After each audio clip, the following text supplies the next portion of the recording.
Hello, everybody. Welcome to an episode of Get the Flick Out of Here.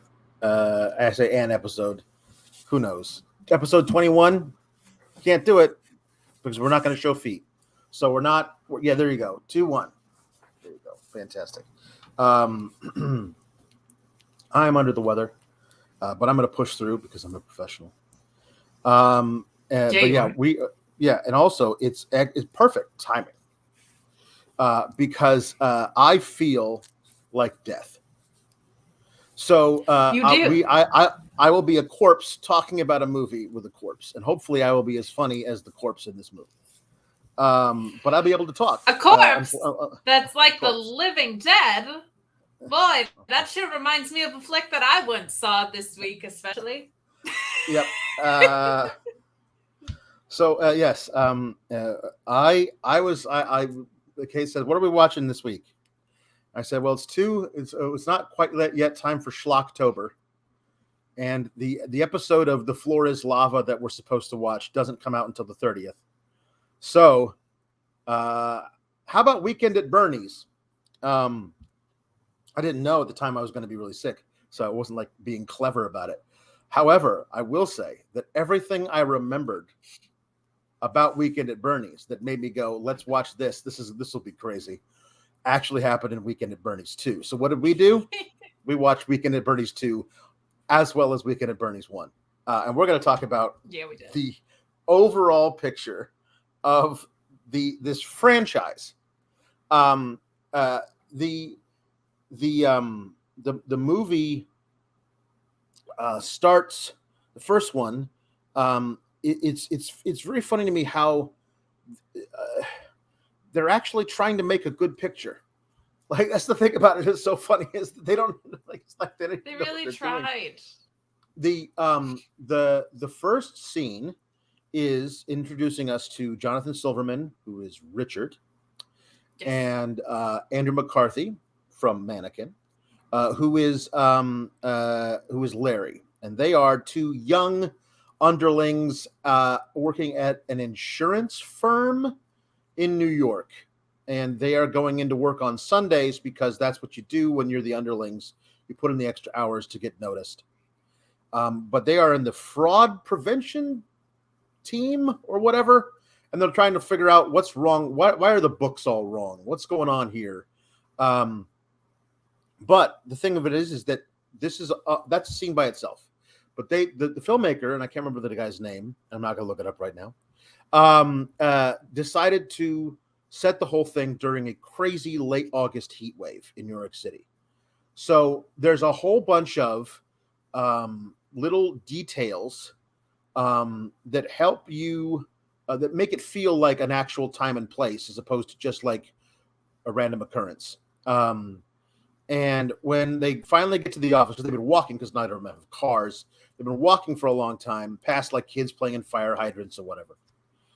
When they finally get to the building, it's revealed that the people who run it are too cheap to pay for air conditioning on the weekend, so it's super hot in the building. And Larry says, "Let's go to the beach. We'll look at these numbers on the beach." And Richie says no. And then Larry takes the printout numbers and runs away with them. And Richie has no choice but to follow them.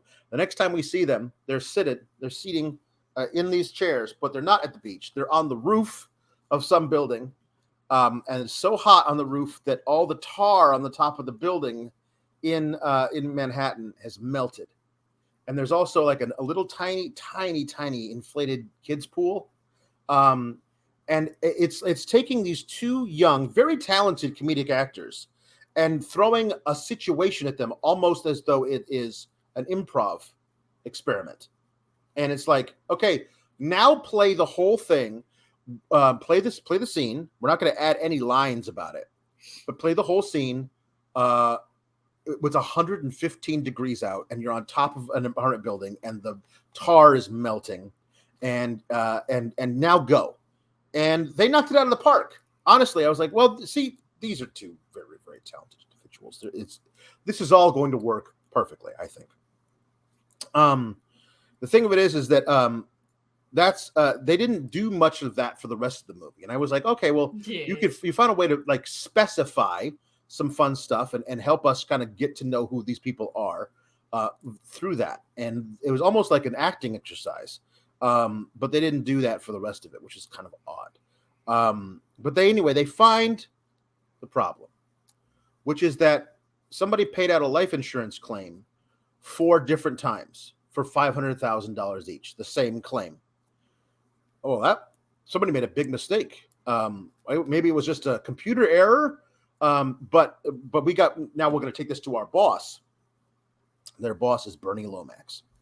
Bernie Lomax is he's fairly high up the food chain, but he's not like the president of the company or anything. But he is just riddled with a coke addiction and a ladies' man and a smarmy asshole type. And we get to see him. Wall Streety vibe, but not like serious or intense. Very much. Yeah. Very much so. Anyway, we see him at one point when he's out with all these different ladies or whatever. And so they go and they present him with the findings, and he's immediately suspicious. I mean, like, I'm saying, like, he's sus. He's not really suspicious of what's happening, but you can tell, like, I think you might be the one who might be doing this, Bernie. But of course, Andrew McCarthy and Jonathan Silverman are idiots, and they're different kinds of idiots, but they're both idiots, so they don't pick up on it. He says, Dreamboat Greg Giraldo, by the way, this era. Yeah. What a hunk. Yeah. Like, he's a good looking, like, insurance lackey guy for sure. Like, well cast in this, I would say. Yes, it's perfect. Larry, I could take or leave. Kind of a dweeb. But that's this whole point. I mean, but by the way, Larry is the one who really keeps complaining about the heat. However, Larry is wearing what appears to be a very baggy sweatshirt under a Hawaiian shirt. And I would say remove the inner layer, friend, if you're so hot, that he never actually does. He wears baggy sweatshirts literally through the entire film, and it does feel odd.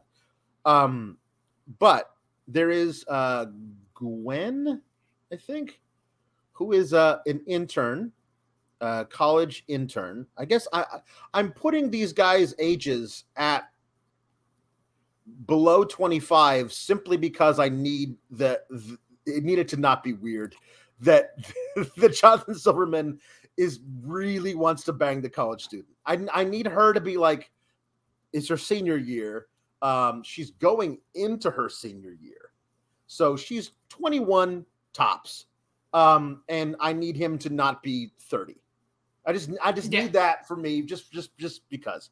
Which also isn't like crazy to think, because they're like a little lower on the totem pole, and if she has a job at a reputable place, like we can fill in those details without stretching too hard, I think. Absolutely. But anyway, he really, really, really wants to have sex with the college intern. And he makes fool of himself over and over again. At one point, he's like, I have an aunt who was very sick, which is a total lie. He doesn't. But somehow she finds him charming and agrees to go on a date with him.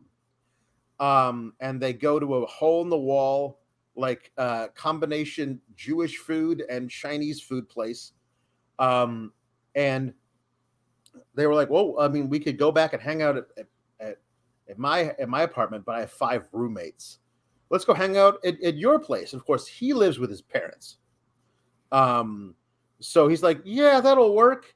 And it's a weird thing because the movie doesn't get going until there's a corpse to be funny with. But in this beginning, we're trying to like present Jonathan Silverman as this everyman kind of nebbishy fool. And this girl that he's got the hots for. So they go back to his place and they're going to make out on the couch. She's very concerned. Like, he says, it's so cool. It's very retro. How like 1960s all the decor is, because it's his parents' apartment. And then his dad, in his boxers and an undershirt, walks in to get a drink of something out of the refrigerator, and he says, "Oh, shh, that's my butler." You have a butler? Yeah, well, he's a veteran. I feel bad for him. Whatever. And he's like, so the dad notices him. He's like, oh, I didn't realize you had company. I must go back to bed. And Jonathan Silverman could have left it there. But he says, yes, Jeeves, would you please lay out my nice blue suit for me tomorrow? And the dad goes, I'm going to lay you out if you don't, and so that gets her suspicious. If he had just let the guy back to bed, it would have been fine. He seemed like a very understanding dad. You got a lady friend over in the living room, I'll make myself scarce. But then Jonathan Silverman had to push it by referring to his father as Jeeves or whatever. Ruined the whole thing. There's a lot of, in general, them creating obstacles, like them getting in their own way simply by being who they are, which is relatable. Well, it is. But they... anyway, the next day is where they are... anyway, no, they've talked to Bernie Lomax, and he says, why don't you guys, it's Labor Day weekend, come out to my beach house out in the Hamptons. You can only take a ferry there, so I'll get you guys a ferry schedule. You'll show up. We'll work together. We'll have a big party. We'll figure out everything together. It'll be awesome. A long weekend. And so they go out there. But the thing is, we also see Bernie Lomax go to the mob, a guy named Vito, and say, I need you to have these two guys killed. And we also see that Vito's girlfriend is playing footsie with Bernie's crotch out of the table. And when Bernie gets up to leave, and the girl also goes to powder her nose, the Vito turns to his associates and says, have Bernie killed. What about the other two guys? No. Kill Bernie. He's getting sloppy. Also, he's having sex with my girlfriend. So no fool, this Vito. He knows what's up. But they give, because also they say, listen, Bernie, this is not how we do things anymore. We're legitimate businessmen now. It's all mergers and acquisitions. So they have a guy, Paulie, who's the hitman, who says, I think I'm not too rusty. I'll remember, like falling off a bike, he says, or something like that. So they're going to send him out there to kill Lomax. Lomax is at the beach house, and Paulie shows up. He knows Paulie. He says, what are you doing here? I'm not supposed to be here when you kill them. He said, it'll be a murder-suicide pact. We'll make it look like that. So he injects Bernie with a lethal dosage of whatever, and Bernie immediately dies. And then he plants the drugs on him, and he leaves. Then John Silverman and Andrew McCarthy show up, Larry and Richie, to find dead body. And they might call the police. I do just want to say, yeah, like up to this point, we got some really fun tropes that were in the early days of these tropes of like the dad being home with the girl in the room stuff, and the like playing footsie under the table in a sexual way with your mob guy.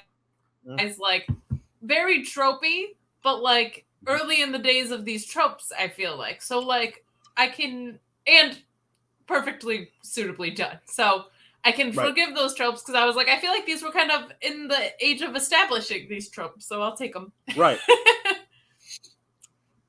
Yes. Yes, also, I want to point out he dies instantly. Yeah. With a smirk on his face because the drugs are really good. You understand? So I want to point out also Terry Kaiser, who plays Bernie, classically trained, like in the actor studio, character actor. And so all the stuff that he does physically across this and the second movie is all masterful stuff. Like playing a corpse where you can't really move, but every time you're supposed to move, like your head is pushed this way. And he's just like this, and he just gives a little smirk on his face or whatever. Rigor mortis never sets in, by the way. You can't think too hard about the whole physiological things of death because then he'll be here forever. But Terry Kaiser did play a very important role in a movie that you have watched for this channel. Terry Kaiser, Bernie Lomax, was also Count Spretzel from Mannequin 2. Same casting agent with Mannequin in this movie, I feel like, because also Andrew McCarthy, right? So yeah. My goodness. He was Count Spretzel. I did not. He was Count Spretzel. Know that. Count Spretzel. Count Spretzel happens, of course. The Mannequin 2 takes place between Weekend at Bernie's 1 and Weekend at Bernie's 2. So he was just riding high on the whole, character actor thing in the situation. Yep, so good. So they find him, and they think they might call the police, but they don't want it to look like they did it. They do not suspect foul play yet in any way. However, Bernie's house is this modern mansion where like the whole inside of the house is a damn warehouse, but there's like spiral staircases and like catwalks and one of those fireplaces that you can see through to the other side and all this stuff. It's amazing. I love how they walk in there and they go, "My God, what do you think this place go for? $1.6 million, $1.7 million?" Like that's like a 4-bedroom house on the coast. Like it's just, this is not like what real estate prices are. That is a $40 million house today. Like it's crazy. Yes, it is.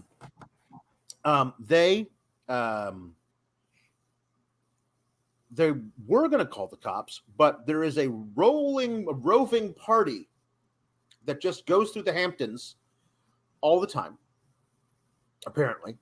And they come by Bernie's because Bernie's is the place that has all liquor and everything and the pool and everything. So it's all these scantily clad, barely legal women and these up their own ass artsy fartsy types and a bunch of yuppies and business executives. The guy who is the art critic for the New York Times is there. All these things, and what it is that he's sitting there, Bernie, a dead body, seated propped up on the couch, and hundreds of people walk by and go, "Hi, Bernie," whatever, and people actually having conversations with him, like this guy who really wants to buy his Porsche, who's a tennis instructor, and none of these people recognize for a second that something might be up and wrong with Bernie. So it is honestly, I don't know if it's intended to be this, but it is a biting commentary on the me generation. In the 80s, where nobody gave a shit about anybody but themselves. It's a perfect parody of that kind of mindset. I don't know if they intended it to be, but it surely was one. Guess who's at the party, though? Gwen. It turns out her parents have a place on the island, and she knows Bernie because her parents know Bernie. So she wanted to come by and say thank you for my internship that he got her. But Jonathan Silverman won't let that happen. So she's very upset that he lied to her about his parents, but not upset enough to not be charmed by his weird nebbishy charm.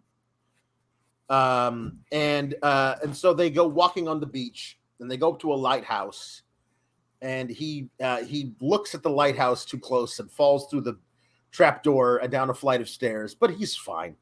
It's all very odd. At the same time, Andrew McCarthy is just trying to get laid by literally anything at this party. By the time Jonathan Silverman gets back, everyone is left. And he just wants to sleep, but Andrew McCarthy just wants to keep partying, because that's who he is. There's a point later where Andrew McCarthy has rigged up a pulley system to make Bernie wave at things out on the lanai, out on the porch by the pool.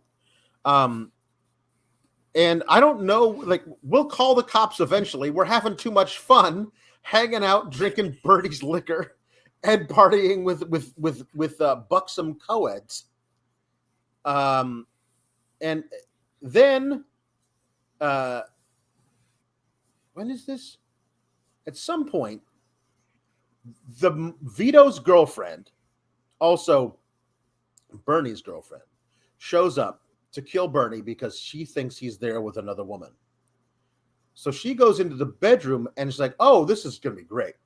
Well, because she's threatening to stab Jonathan Silverman and Andrew McCarthy. So like, she's gone crazy. Let's let her go up to the bedroom. She'll find out he's dead, and she'll call the cops, and we're off the hook. Perfect. So she goes up there and has sex with a dead body. That is heavily implied. She's up there for 15 minutes. She comes back down the stairs, all disheveled, and smokes a cigarette. And I'm like, listen, I understand that there can be some stiffness in a corpse after they are gone. However, you took that blue chew, man. The body temperature might have been a clue. I would think. And like I don't know. Not moving. It's pretty boring sex. Andrew McCarthy says, when I don't move during sex, I get yelled at. Which is an interesting point that he says there, because later in the second movie we'll find out why he's lying about that. But anyway, the hitman gets called to come back and kill Bernie because obviously Bernie must still be alive. Otherwise, the girlfriend would. Oh, because another guy who works for the mob guy checks up on things, finds out Bernie must still be alive because the mob mole is up there. The gangster mole is up there, so it must be. So they bring back Paulie again. Paulie always likes to wear outfits. So he was a priest at one point, and he was a shipboat captain. And he comes by. He's going to kill Bernie again. He ends up strangling the corpse when the corpse somehow falls off the balcony onto the floor below. And he says, "Okay, that's it. I strangled the corpse. I'm good. I can leave now." And then there's a kid who buries the corpse in the sand. And that kid he's just a monster. I don't like that kid. But eventually, somehow I forget. Jonathan Silverman and Andrew McCarthy become aware that they believe that there's a hitman who's on their way to kill them. Oh, they listen to a answering machine message that just describes the whole thing. Answering machines. Remember those? So what a wonderful plot device. So fun. Yep. We also find the note that was supposed to be planted on their bodies, and it says that they embezzled the $2 million to pay for Larry's sex change operation because they were illicit lovers. And of course, it being 1989, the biggest problem that Larry has with this is that people would think he was, he says, a drag queen, which is not at all what a sex change operation is, but it's not. It's the ladies. It's the late 80s. Nobody knows what the hell they're talking about. But he's very upset by that. So, all right, fine. You get a pass. It's the late 80s, whatever. But they have to figure out a way for the authorities to be notified. But what if they get caught up in all this? Paulie comes back a third time and shoots the corpse of Bernie.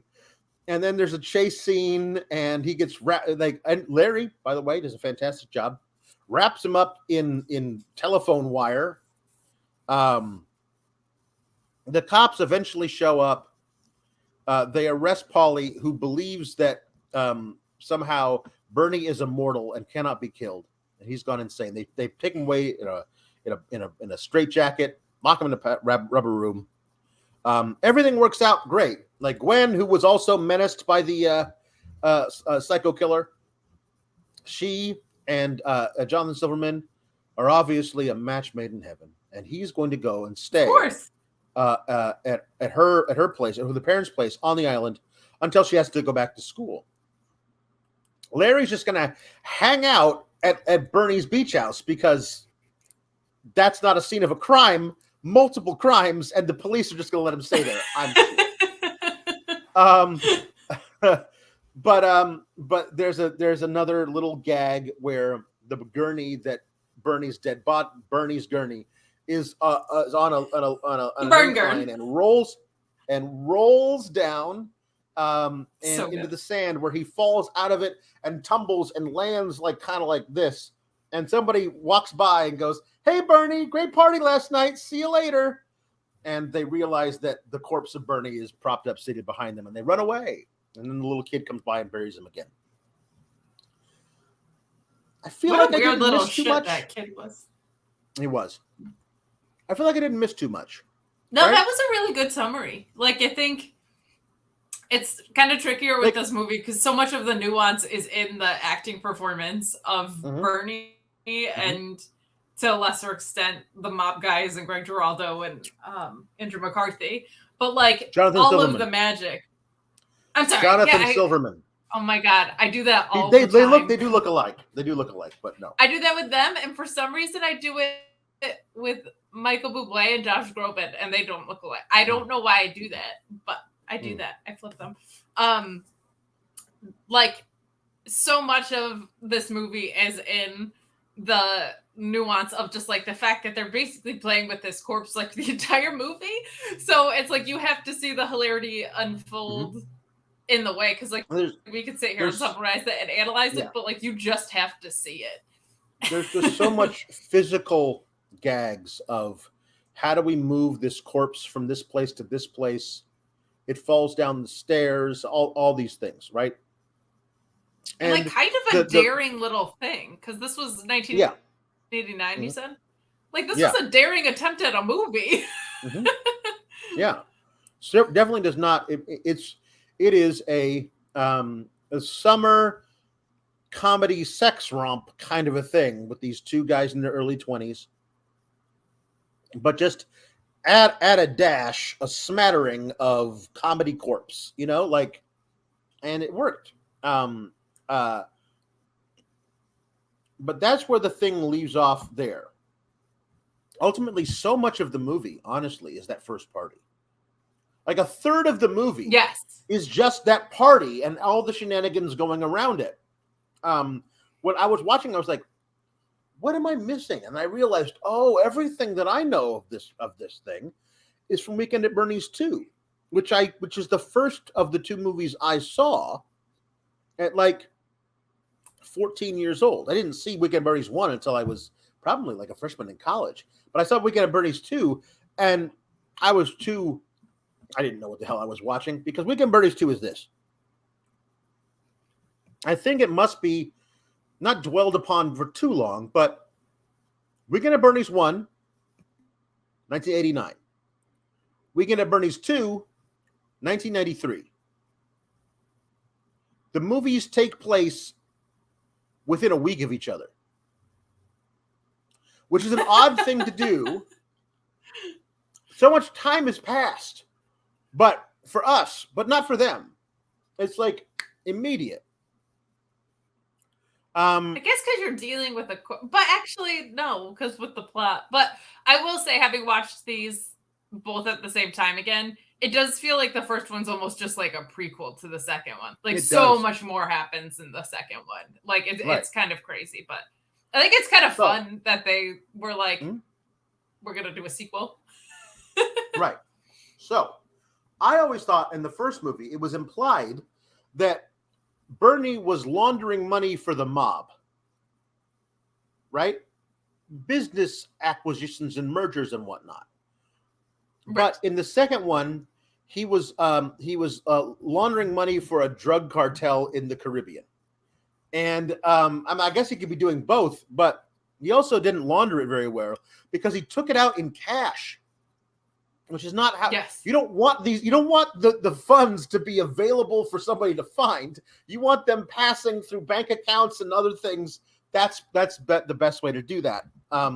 But they treat it as though it is a lot about money laundering. Alex. I read a very informative article, I think in the New Yorker a few years ago, about how money is laundered, because I was like, no, they don't put it in a big washing machine. How is money laundered? And I was like, so a casino, basically all casinos are just fronts for the mob. because everything goes in and out and nobody knows where it came from.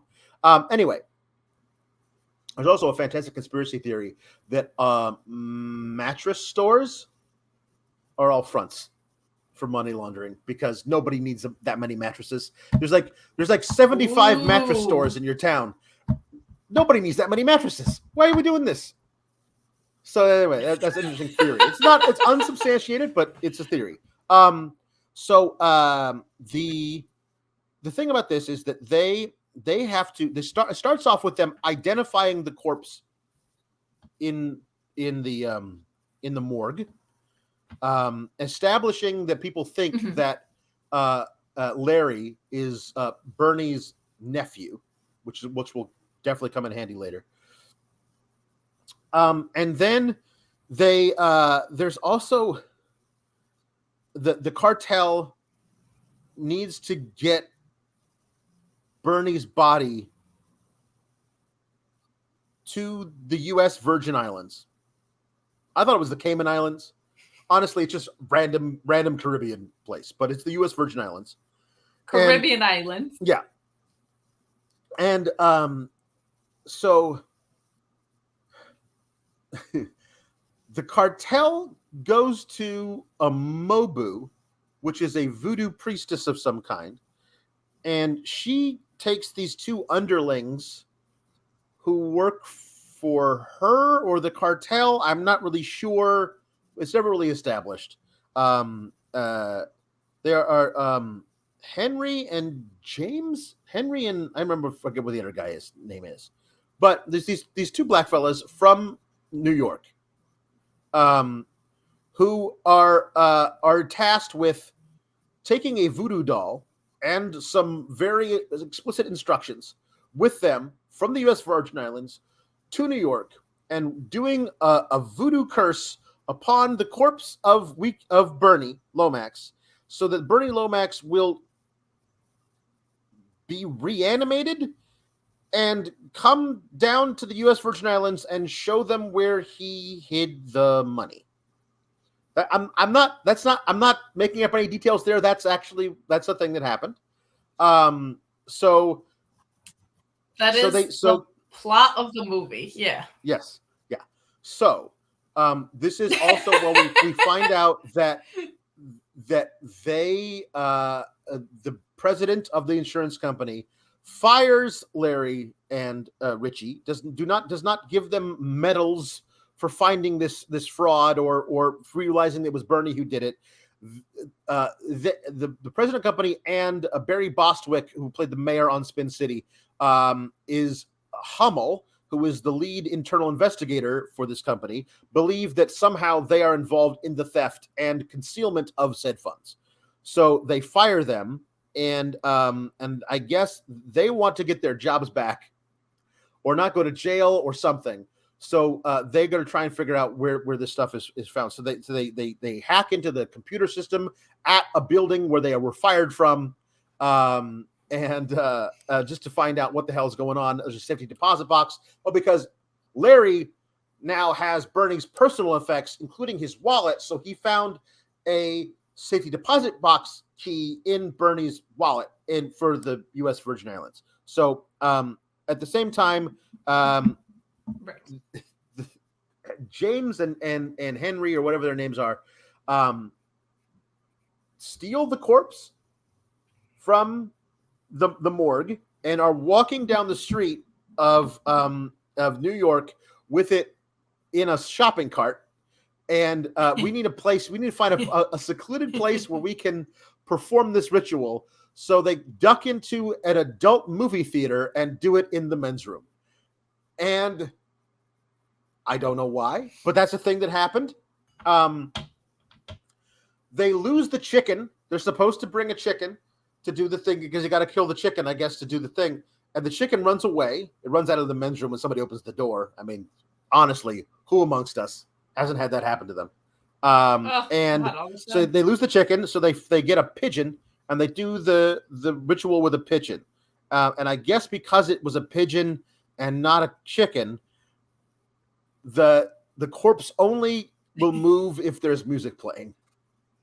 That's how they describe is it. the case. I told you this movie was so wacky. much voodoo. Yep. Yeah. I think at one point he's like science man, or he says something of just like, or no, he goes, "Ain't that a bitch?" Yes. That's kind of his catchphrase. Great. And also when they lose the chicken and are going, yeah, it's so good. And he delivers it so much. Just, ain't that a bitch? Yep. And I love when they're in the movie theater, because they lose their chicken and they're looking to find it, and there's a guy who has the chicken. Yes. And he goes, "Oh, you have our chicken," and that guy goes, "Not this one." And he's just sitting there petting this chicken, watching this adult film for too long, in the sense that it's uncomfortable, but so hilarious. This guy just like barely blinking, petting his chicken is the funniest thing to me. I loved that moment. But yeah, because they do this with the pigeon that they found on the New York streets and not a chicken. Right. Bernie will only reanimate if music is playing, which means he will also only dance. And them testing this out is hilarious because like they'll play the music and he'll start dancing and then they'll stop it and he just collapses and stuff. It's a really fun little scene in the movie. I loved it. That was very good. It is Charles and Henry. Charles is the one who's in charge. You can tell Charles and Charles. Oh, that's right. And Henry is the guy who's of our days and our nights. So they get him onto the subway. Charles and Henry do by playing. I'll say this as someone that lived in New York. Boombox. The fact that nobody has an issue with this is very authentic. Nobody would give a shit in New York. Like the amount of stuff people just ignore in New York.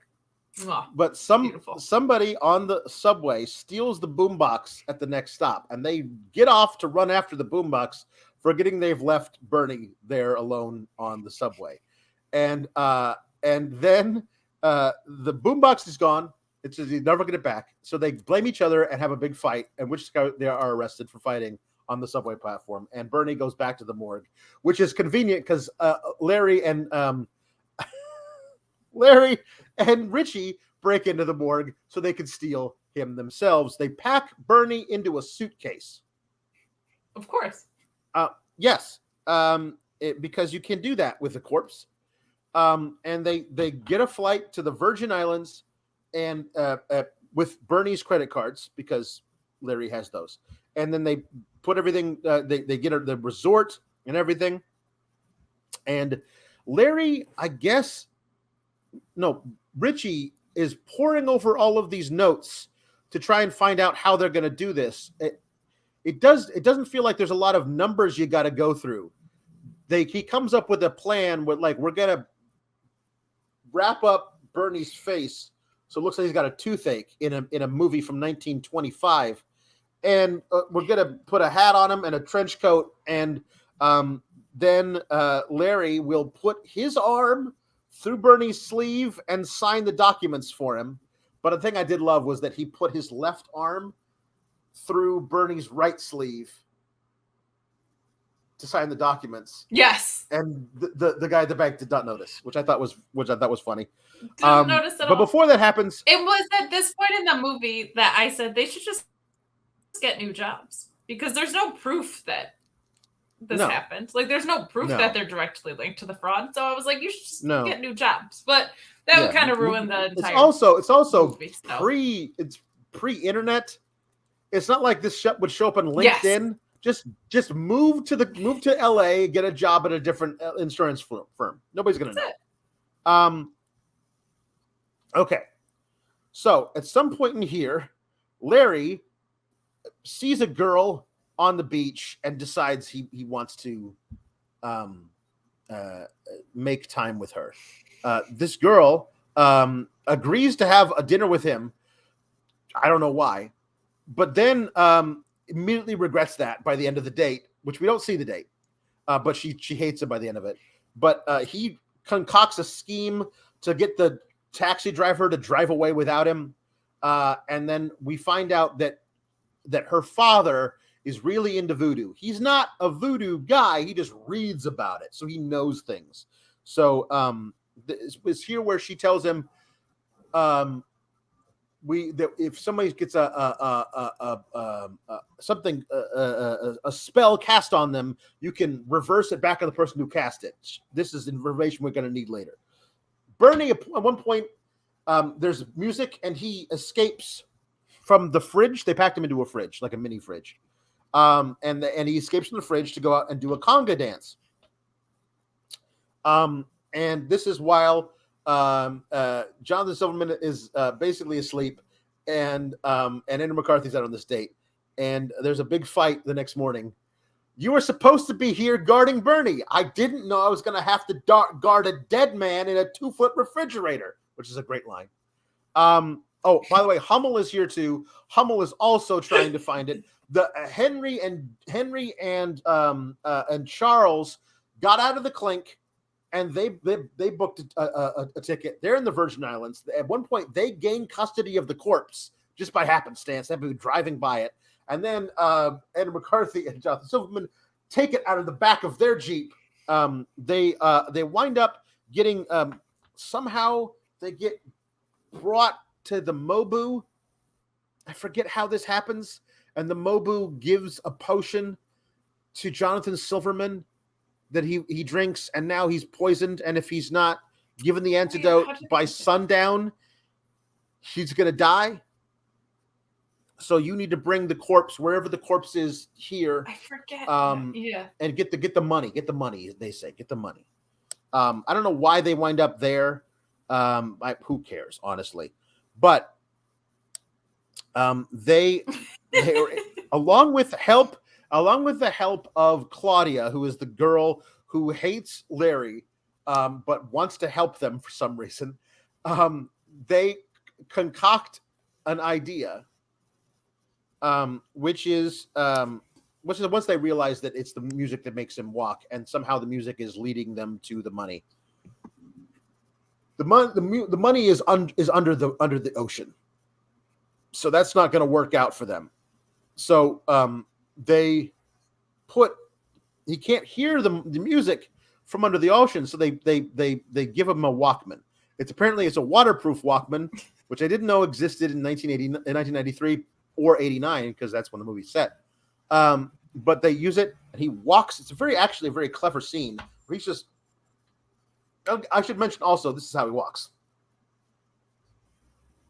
Yeah, it's great. And he's walking under the water. Even in the conga line situation, it's so good. Like the conga line, there's also a scene in there where a gal is like dancing in back of him. And that gal's boyfriend gets jealous, and he goes to knock Bernie out, but because Bernie's already dead and reanimates that music, he just falls down, but then he starts shaking at the hips to get back up. It's so you have to of all the movies we've done, you gotta go watch this one because it's so performance dependent on all this. Yeah, I mean, you don't have to. It's not a great movie, but we can't describe it. We can't describe it. So yes. I will say that him walking underwater is very funny. And they have scuba gear, and they're swimming after him. And so finally he gets to where he's buried the money.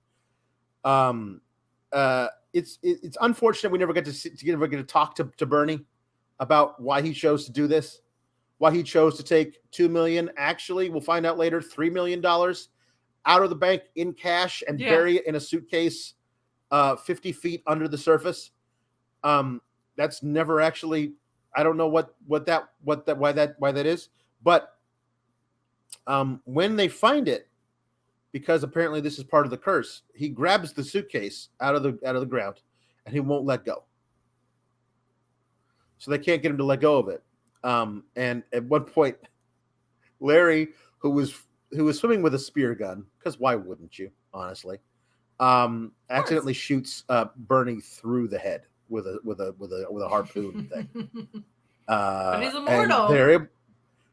They're able to drag him back up to the surface by setting off the air thing on a scuba thing, and they get him to the shore. But at this point there's a ticking clock, because if they don't get Richie to the Mobu to get the antidote by sundown, then he's gonna die.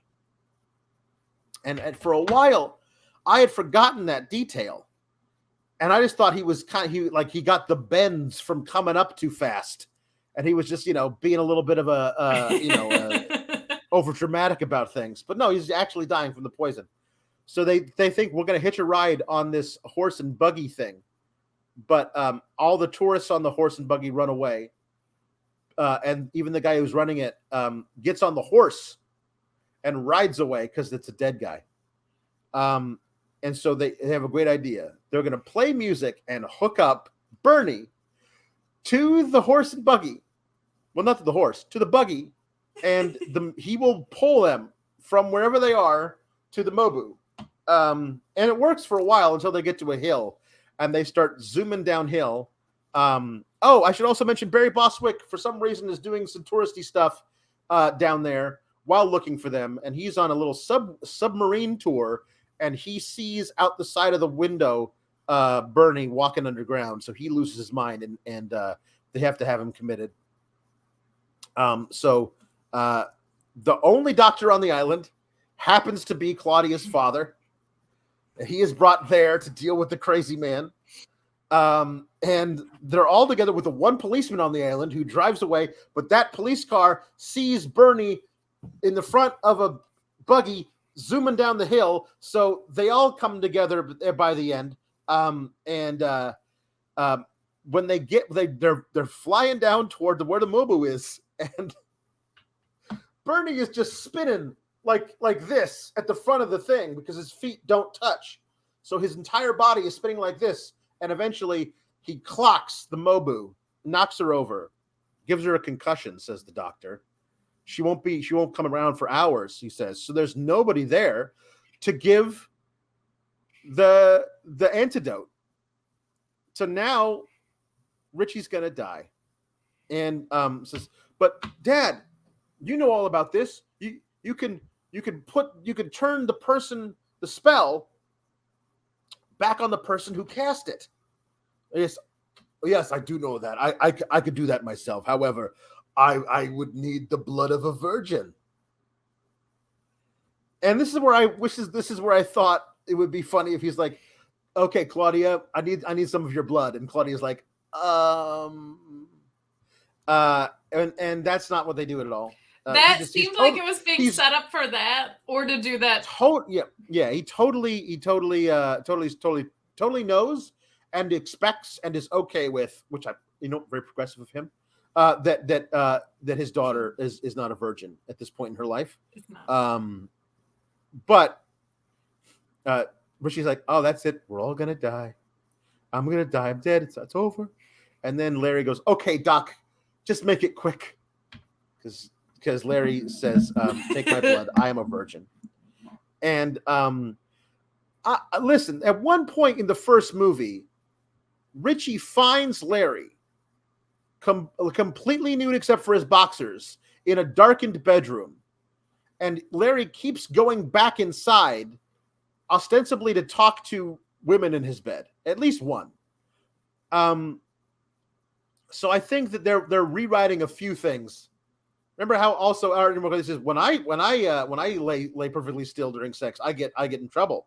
So he's talking out of his ass apparently. Yeah. So that's yeah. Anyway, it's a cute little thing. So he pricks his finger, Larry's finger, who then faints, dead away.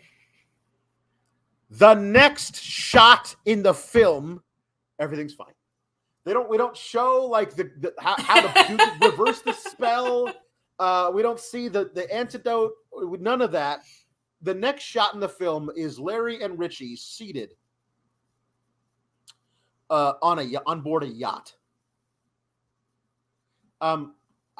If you reverse the spell, wouldn't that kill the Mobu? I mean, yes. Literally, honestly, I'm assuming she's done far worse in her life. But the doctor, the only doctor on the island, is totally fine with basically committing murder. I guess it's like if he let John Silverman die, it's also bad. But first do no harm. I mean, first do no harm is the thing they say, right? Hippocratic Oath, whatever. Maybe they don't have that in Virgin Islands. I guess so. So the the $2 million went back to Crazy Hummel, Barry Bostwick. But Andrew McCarthy apparently knows what $2 million looks like versus $3 million. And there was an extra $1 million in the suitcase that he knew about. So he skimmed it off the top. And so they have $1 million. He and Richie do. And like, let's just stay here. Like, no, I got to go back and face the music. Like, but look at the crew we have on our yacht that I apparently bought. And it's like four young women. And like, oh, perfect. Good. Let's sail around the world. Let's go Monte Carlo, which is of course across the Atlantic. Monte Carlo, ladies, set sail for Monte Carlo. It's like, they're not prostitutes. Like the idea of like, we have the sailing crew, and with the boat comes sexual favors, obviously, was an odd thing for them to do. But not as odd as the rest of the happy ending, which is it's Carnival. And Charles and Henry have been wanting to go to Carnival the whole time. It's a running gag. But they do get to. In the form of, they were apparently cursed and turned into goats by the Mobu. I don't know exactly when this happened. We never saw it happen. But they're now goats. They could talk to each other, like, ain't this a bitch, was said again. But they're being led on leashes in the Carnival parade by Bernie Lomax. And he's walking and happy, just dancing and in a Carnival parade. But the thing of it is that he's still a dead man. And this is not a happy ending, because eventually he will decompose. And I don't think you're just gonna have like a dancing happy skeleton. I don't know. It was all we don't know, but it's a totally happy ending for Larry and for Richie and for Bernie, but not so much for Gwen, who I think thought of Richie as her boyfriend, but no, he skipped town, went to the Virgin Islands, and now is sailing around the world with four ladies. And she's everything was way too pretty. Like, such a stunning, beautiful woman to like, nah, you're not settling for that. Not this early in your 20s. No. Like, no. So that was that. That was Weekend at Bernie's 1 and 2. It was. The second one is so full of ridiculous, over the top, impossible to even fathom shenanigans, which I guess is the next step after there's a dead body and nobody knows. I feel like there are multiple steps between that and the second movie, but maybe those all happened during the 4 years prior. Other scripts were written and rejected. I can't, it's such an odd thing to me that a movie like Weekend at Bernie's would have a sequel for it, greenlit 4 years later, and that it would just be, what if Bernie dances to music? Yeah. But honestly, a lot of this is, to me, somebody wanted to take an extended vacation in the Caribbean and make a movie while doing it. Because the U.S. Virgin Islands must be incredibly cheap to film in. Because there's not union crew down there. You don't have to pay anybody anything. And you get to live for several weeks in paradise. This is what this was. This you know what this was? This was a tax scheme, and somebody got to write off a vacation. That's what all this was. But better than burying all that money under the ocean, man. Yeah. Ultimately, this was not. Neither of these movies was a non-enjoyable time. Yeah. You know, and that's like that's rare for us, right? That is like, this one I would not say, not to spoil it, but like, I would not get the flick out of here. No. I think there's just something of like, when you commit to that level of absurdity and knowing like when it was filmed, like, there's no other film like this, and there's no other film like the second one. So there's something that just automatically gets a forgiveness like that. And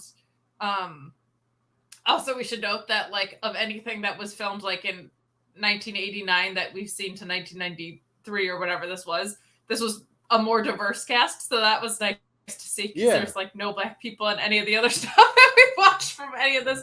Not always the best representations of them, but in this movie, but like, at least there was any diversity in it. This was just, like, it's just so absurd, you have to see it. And to flip the script on going from nobody knows he's dead to these shenanigans, like, at least they did something completely different in the second one, and it wasn't like another, like, beach house whatever. Like, at least they attempted something. But I don't know if they're good, but they're enjoyable watches. So much of it is just because of the corpse acting performances that we get in this. And just as long as your expectations are, like, you should feel like you're in college drunk wanting to watch a movie. Like, that's the, like, frame of mind that you should be in. So as long as your expectations are adjusted, I say keep this flick. Don't get it out of here. And it's just also, like, a fun cult classic-y type thing. I'll take it. Yeah. The first one is ultimately nothing special, but an enjoyable watch. The second one is so off the wall, bonkers, bananas that you kind of have to see it, which is a weird way to do it. But I would definitely. I'm not going to say get the flick out of here. I won't do it. I can't. We're keeping it. We're keeping these flicks. We're keeping it. So next week it looks like we're going to be doing The Floor Is Lava with the crew from AEW, which should be a lot of fun. And then from then on out, it's Schlocktober, baby. We got all kinds of fun things. Baby. We got all kinds of fun things coming down the pike. So, yes, follow Kate at Miss Kate Fabe and follow me at Alex Sourgraps. Until the very next time, which will be next week. We'll have to come up with other things to decide, because this one wasn't, but other things might have to. Get the flick out of here. Bye, everybody. RESPECT. Click the subscribe button and find out what it means to me. Nah, that doesn't have a ring to it. But if you like videos about real news stories that are funny, stupid, or weird, subscribe now.